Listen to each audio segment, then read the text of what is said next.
1 minute कहीं जाने से पहले ये समझ लो और सुन लो कि जो बेटा आपको ये क्वेश्चन दिख रहा होगा ना स्क्रीन पे, चाहे ये वाला क्वेश्चन हो या फिर इसके बाद ये वाला क्वेश्चन हो या फिर ये वाला क्वेश्चन हो, इनमें से कोई भी क्वेश्चन 10th वालों के लिए भी चैलेंजिंग है कि वो इस क्वेश्चंस को नहीं कर सकते हैं। ये इतने अच्छे सवाल है, ये इतने बेस्ट क्वेश्चंस हैं कि एक बार तुम्हें देखना जरूर चाहिए। ये शुरू करते हैं हम लोग पहले क्वेश्चन से। पहला क्वेश्चन ये कह रहा है, आपको स्क्रीन पे दिख रहा होगा। फर्स्ट क्वेश्चन ये कह रहा है कि किसी पॉलिनोमियल p ऑफ x, एक पॉलिनोमियल है बेटा p ऑफ x, लिख लेते हैं वो कितना है, x की पावर 4 माइनस, एक एक क्वेश्चन में हम लोग पूरा डिटेल डिस्कशन करेंगे, अच्छे से समझना। 2x की power 3 plus 2x square, sorry 3x square, ये आपको स्क्रीन पे दिख रहा हो बेटा, माइनस ax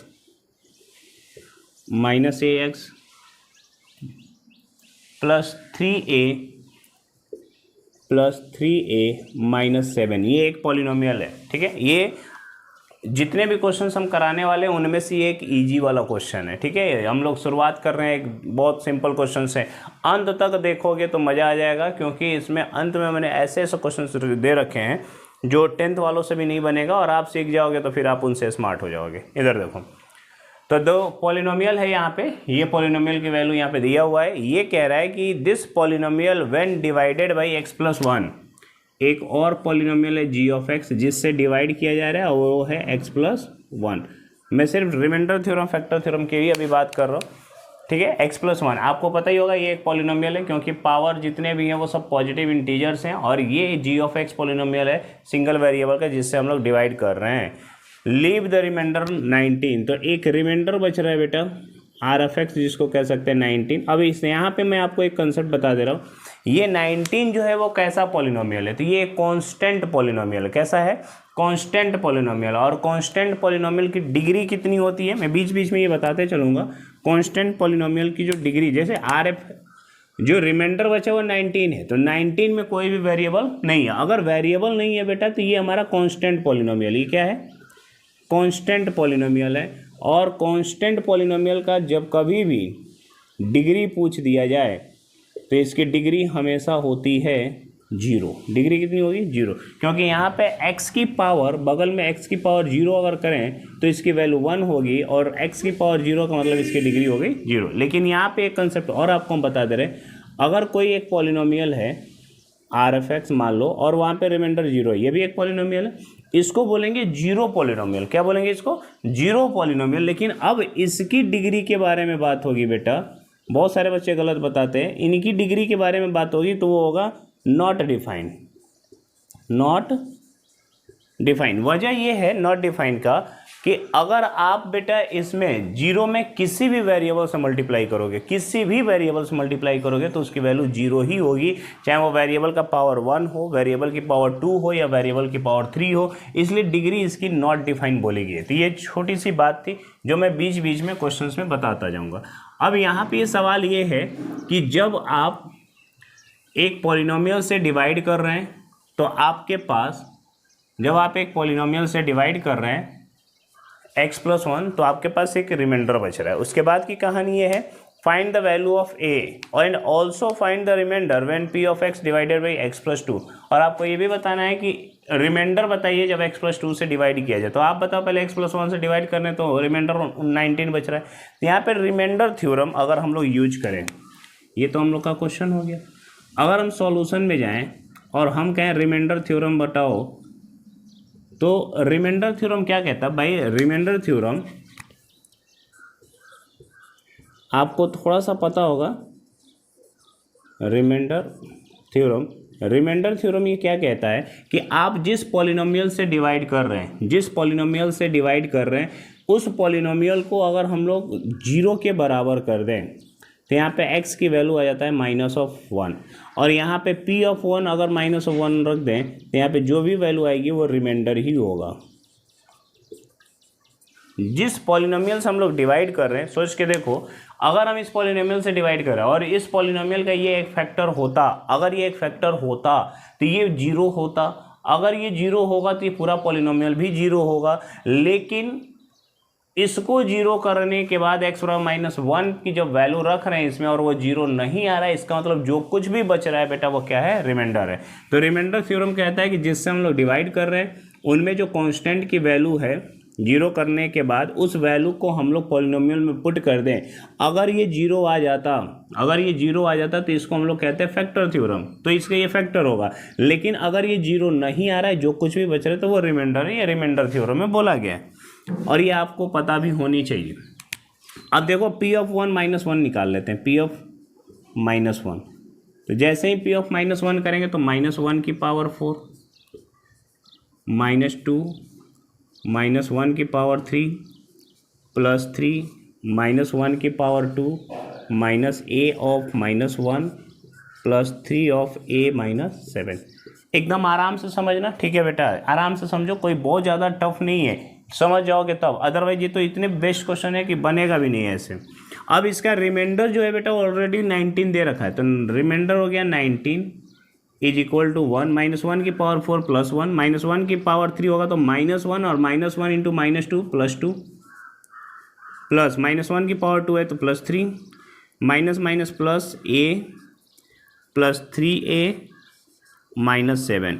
अब मैं यहाँ पे डायरेक्ट करने वाला हूँ, ध्यान देना, ए प्लस थ्री ए मिलाकर फोर ए हो जाएगा, कोई दिक्कत नहीं है। अब इनको ऐड कर लेते हैं, तीन दो, ये एक दो तीन, तीन तीन छः, और सात माइनस का है प्लस छः का है, माइनस का वन बचेगा, माइनस का वन बेटा उधर जाएगा तो प्लस का 20 हो जाएगा, और ये 4a। अगर आपको इसमें डाउट है तो आप खुद भी कर सकते हैं। a बराबर कितना हो जाएगा 5, 4 से जैसे डिवाइड करोगे बेटा a बराबर हो जाएगा 5। क्लियर हो गया। अगर आपको रिमाइंडर थ्योरम नहीं याद है या नहीं समझ में आ रहा है तो इसके लिए आप थोड़ा सा ध्यान दो कि अगर हम बेटा किसी भी पॉलिनोमियल को दो पार्ट में लिखें तो हम कह रहे हैं इससे डिवाइड कर रहे हैं, जिससे डिवाइड कर रहे हैं अगर उसको हम जीरो कर दें तो ये पूरा पार्ट जीरो हो जाएगा, और अगर ये जीरो होगा तो ये भी पार्ट जीरो होगा। तो ये जिस वैल्यू पे हो रहा है, मान लो x प्लस ए से डिवाइड कर रहे हैं, इसको अगर हम जीरो करते हैं तो x बराबर माइनस ऑफ ए आएगा, और माइनस ऑफ ए अगर इसमें रख दें तो जीरो हो जाना चाहिए। लेकिन अगर जीरो नहीं हो रहा है तो जो कुछ भी है वो क्या है, रिमाइंडर है। बस इतनी सी बात है, अगर ये आप समझ गए हैं तो ठीक है। रिमाइंडर थ्योरम पे ये बेस्ट क्वेश्चन था जिसमें ए की वैल्यू कितनी आ चुकी है 5। अब क्या बोला गया है, अब ये बोला गया है कि also find the reminder when divided by x plus 2। अब एक बात बताओ बेटा, ए की जगह वैल्यू पुट कर सकते हैं, ए की जगह वैल्यू पुट कर सकते हैं, और वैल्यू पुट करने के बाद कह रहा है डिवाइड किया जा रहा है x प्लस 2 से। अगर x प्लस 2 से डिवाइड करें तो फिर उसको जीरो के बराबर करेंगे तो x बराबर माइनस 2 आएगा, और जहाँ जहाँ x है वहाँ पे माइनस 2 रख दोगे तो रिमाइंडर हमें मिल जाएगा। समझ पा रहे, जरूर आएगा समझ में, अगर बनाओगे तो जरूर बनेगा। ठीक है, नेक्स्ट क्वेश्चन पे चलते हैं। देखिए ये वाला क्वेश्चन देख लो, बहुत खूबसूरत सा सवाल है ये भी। आप क्वेश्चन देखो बेटा, रीड करो।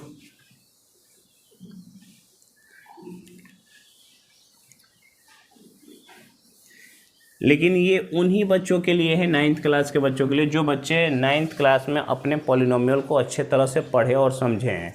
ठीक है, अगर आप अच्छे से पढ़े समझे हो बेटा तो ये जरूर बनाओगे। ठीक है, ये कह रहा है कि if both x minus 2 and x minus 1/2 are the factors of the polynomial p x square plus 5x plus r। एक पॉलिनोमियल है बेटा p ऑफ x जिसकी वैल्यू है, अब इसको हम पॉलिनोमियल q ऑफ x कर दे रहे हैं क्योंकि अंदर p वेरिएबल है। तो q ऑफ x एक पॉलिनोमियल है जिसमें px square plus 5x plus r लिखा हुआ है, और इनके फैक्टर्स हैं।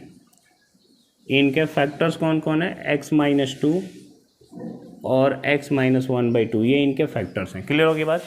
तो आपको बताना है, शो करना है, सो डैट हमें ये दिखाना है, सो डैट कि p और r आपस में बराबर है। हमें ये शो करना है कि p और r आपस में बराबर। ये भी बहुत बेहतरीन सवाल है, मज़ा आ जाएगा इसको बना के। देखो ध्यान देना, एक पॉलिनोमियल हमारे पास P x square plus 5x plus r दिया हुआ है और इनके ये फैक्टर है। सीधी सी बात है, इसका ये फैक्टर मतलब इसी को दो पार्ट में लिखा गया है, इसी को दो पार्ट में लिखा गया है। अगर हम इस पार्ट को जीरो करेंगे तो ये पूरा पार्ट जीरो होगा, फिर ये भी क्या होगा, जीरो होगा। अगर हम इसको जीरो करेंगे तो पूरा पॉलिनोमियल भी जीरो होगा, और ये जीरो तब होगा जब x की वैल्यू 2 होगी, यानी x की वैल्यू 2 पे ये पूरा पॉलिनोमियल क्या हो जाएगा, जीरो हो जाएगा। तो सॉल्यूशन में चलते हैं, ध्यान देना बेटा। जब भी आप इसका सॉल्यूशन समझिएगा, अगर हम ये कहें कि x-2 फैक्टर है, इसका मतलब कि अगर x-2 इक्वल टू 0 कर दें तो x बराबर 2, तो p ऑफ 2 क्या होना चाहिए, 0 होना चाहिए। मतलब x बराबर 2 पे अगर ये फैक्टर 0 हो रहा है, मतलब उस 2 पे पूरा पॉलिनोमियल भी क्या होगा, 0 होगा। तो पॉलिनोमियल का मतलब q ऑफ 2, क्लियर हो गई बात। अगर हम q ऑफ 2 निकालते हैं तो 2 की वैल्यू रख दो, 2 2 जा 4p, 2 5 जा 10 प्लस r, इनकी वैल्यू हो जाएगी 0, यानी 4p plus r plus 10 is equal to 0। एक इक्वेशन हम लोग के पास ये बन गया। दूसरा क्या हो सकता है, ध्यान देना कि इसका x-1/2 भी क्या है, एक फैक्टर है। अगर ये फैक्टर है और हम फैक्टर को 0 के बराबर कर दें तो x की जो वैल्यू आएगी उस पे पूरा पॉलिनोमियल भी क्या होगा, 0 होगा, उस पे पॉलिनोमियल भी 0 होगा। ये फैक्टर की कहानी है। तो q ऑफ 1/2 भी करके देख लेते हैं। 1/2 करेंगे बेटा तो 4/p, ये p/4 प्लस 1/2, x की जगह कितना 1/2, ऊपर है 5 तो 5/2 प्लस r, यानी कि हमें p/4 plus r plus 5/2 equal to क्या मिल गया, 0। एक और भी आ गया। अब हमें इन दोनों से शो करना है कि p और r की वैल्यू क्या है, इक्वल है। हमें क्या शो करना है, p और r की वैल्यू इक्वल है। समझ पा रहे हैं यहाँ तक, कोई दिक्कत है, अच्छा लग रहा होगा, ठीक है। अब देखो बेटा, यहाँ पे फ्रैक्शन है, अगर इसको हम लोग फ्रैक्शन से हटा लेते इस पूरे इक्वेशन में 2 से मल्टीप्लाई करेंगे तो बात बन जाएगी, 4 से, सॉरी। अगर इस पूरे इक्वेशन में 4 से मल्टीप्लाई कर दे, अब ध्यान देना मैं इसको हटा दे रहा हूँ।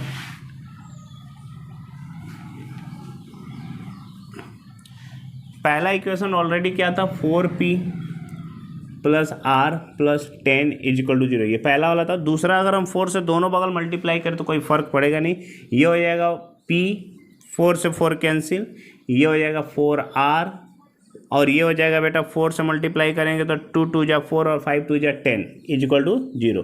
अब इन दोनों इक्वेशन को हम लोग माइनस कर दें, लेफ्ट हैंड साइड को भी और राइट हैंड साइड को। 0 में से 0 जाएगा तो 0, 10 में से 10 जाएगा तो 0, r में से 3 आ जाएगा, 4 आ जाएगा तो -3r, और 4p में से p जाएगा तो 3p। अब देखो 3p माइनस 3r प्लस 0 बराबर 0, तो यहाँ से हम लोग कह सकते हैं 3p minus 3r is equal to 0, यानी कि 3p is equal to 3r, और यहाँ से हम लोग कह सकते हैं p is equal to r, और यही हम लोग को शो करना था। तो बेटा ये सिंपल फैक्टर थ्योरम का ही कहानी है। अगर आप फैक्टर थ्योरम को समझे होंगे तो उस पर ये एक बहुत खूबसूरत सा सवाल था, एक क्वेश्चन था, जो मैं पहले भी बोला ये 10th वालों के लिए चैलेंजिंग है और 10th वाले भी नहीं कर पाएंगे। चलिए एक और क्वेश्चन देखते हैं।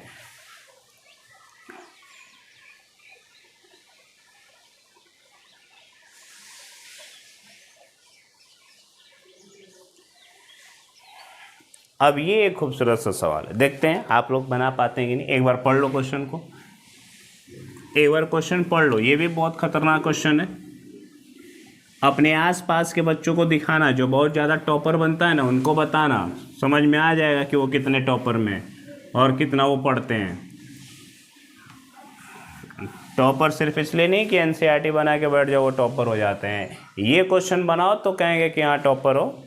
विदाउट एक्चुअल डिवीजन, मतलब हमको भाग करना ही नहीं है, डिवाइड करना ही नहीं है, और प्रूव करना है कि ये एक पॉलिनोमियल जो है p ऑफ x, ये जो पॉलिनोमियल है p ऑफ x, इसकी वैल्यू हम लिख दे रहे हैं, ये है 2x की पावर 4, 2x की पावर 4 माइनस 5x क्यूब।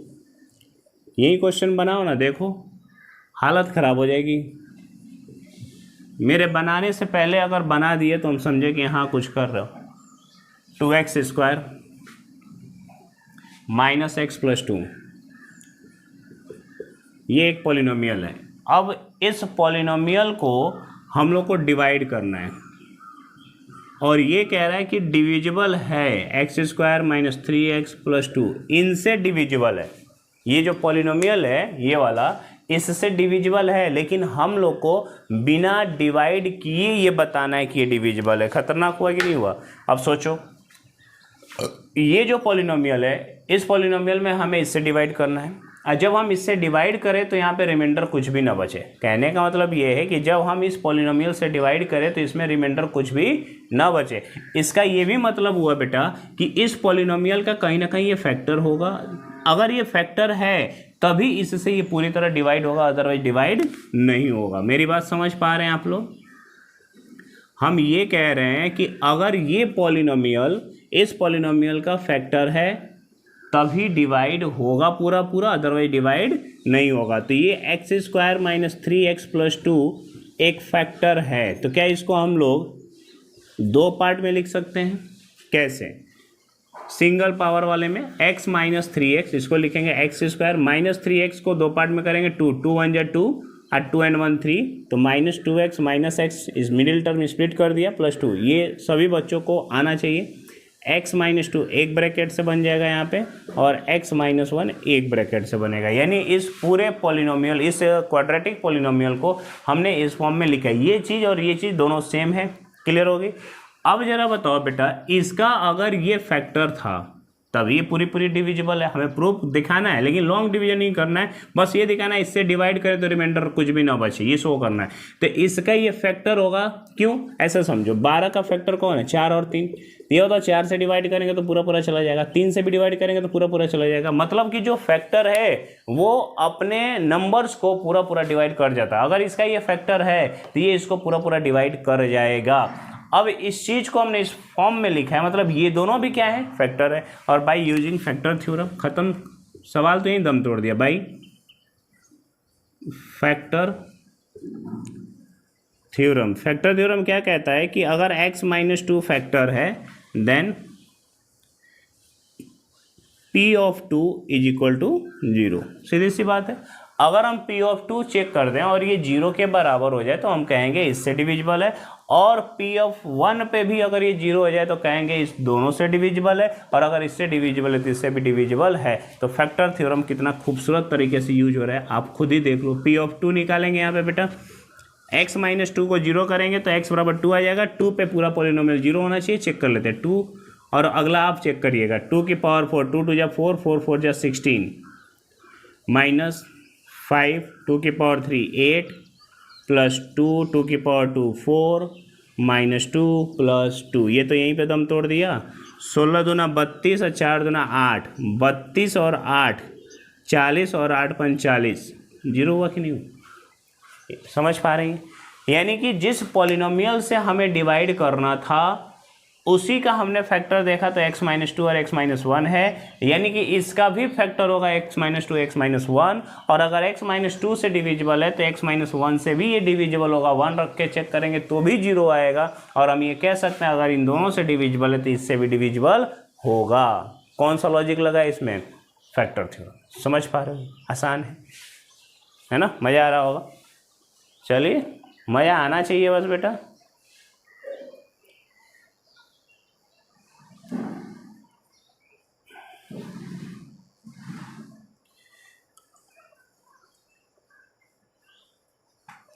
ये एक छोटा सा सवाल है, बहुत छोटा सा है फैक्टर थ्योरम का, आपको दिख रहा होगा स्क्रीन पे। देख लेते हैं। ये भी बहुत अच्छे से क्वेश्चंस हम लोगों ने किया फैक्टर थ्योरम, रिमाइंडर थ्योरम पे। एक आध और होगा, उसको भी करेंगे। और कोशिश करना बेटा कि आप इस वीडियो को देखें, समझें और शेयर भी करें।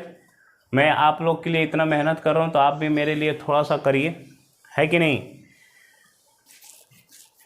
अब क्वेश्चन देख लो बेटा क्या कह रहा है। So that p minus 1 is a factor of p की पावर 10 माइनस 1। भाई p की पावर 10 माइनस 1 का एक फैक्टर है कौन? p minus 1। हमें ये शो करना है। एंड ऑल्सो, और ये फैक्टर p की पावर 11 माइनस 1 का भी है, ये हमें शो करना है। क्लियर? तो इसके पीछे का क्या लॉजिक है बता सकते हो?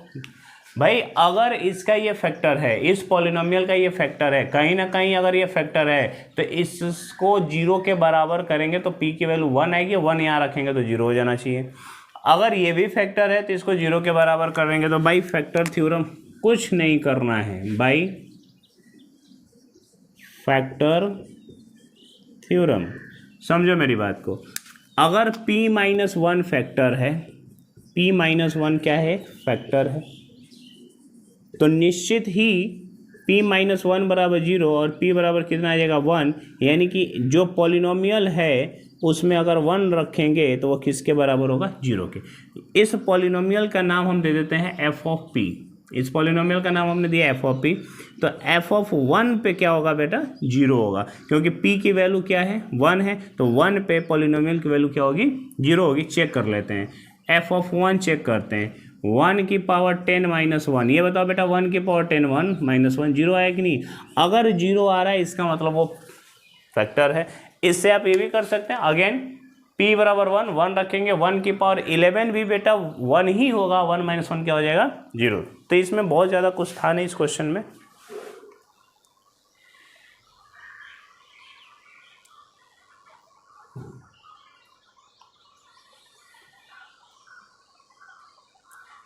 अब एक ये लास्ट क्वेश्चन, इसको अगर आप लोग समझ जाओ, बहुत खतरनाक क्वेश्चन है ये।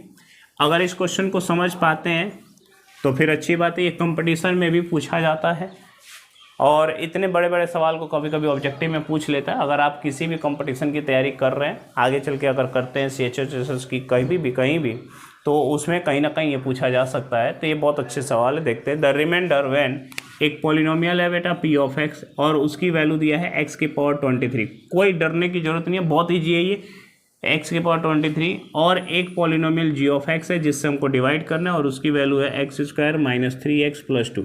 ये क्लियर। अब मेरी बात समझना पहले ध्यान से, बताओ बेटा अगर x की पावर 3 में x से डिवाइड करेंगे तो रिमाइंडर क्या कुछ बचेगा, 0। मेरे पास रिमाइंडर नहीं बचेगा, मतलब कि x की पावर जितना मैक्सिमम है उससे हमेशा कम वाला ही हमारे पास रिमाइंडर होगा।